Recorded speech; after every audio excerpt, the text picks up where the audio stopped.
मामा घरी जाणार होता म्हणून मामाच्या मागं लागलो, पण मामाने काही आम्हाला नेलं नाही.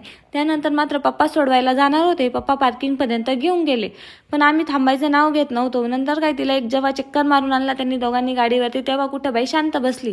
खाली मुलांची धुराडीची मस्त मस्ती चालली होती, तर मी पण तिला पार्किंगमध्ये थोड्या वेळ घेऊन बसले. मुलांची मज्जा वगैरे दाखवली. त्यानंतर वरती आलो तेव्हा खाली मुली छान रंगपंचमी खेळायला जमल्या होत्या, पण मला मात्र खूप सारे कपडे होते धुवायला त्यांच्या ऑफिसचे, तर मी ते कपडे धुवून घेतले.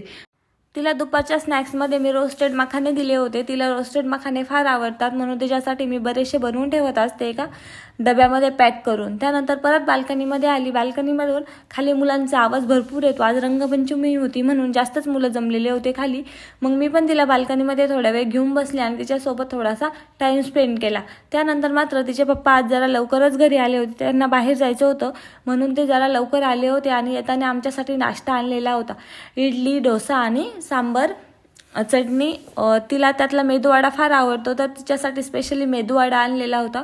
तिने पण तो छान खाल्ला. त्यानंतर मात्र मॅडम बंद मोबाईल पुढं डान्स करत होते. मला कधी कधी वाटतं की खरंच मी एवढी वाईट आहे का, बिचारीला मोबाईल किंवा स्क्रीन टाईम अजिबात दाखवत नाही.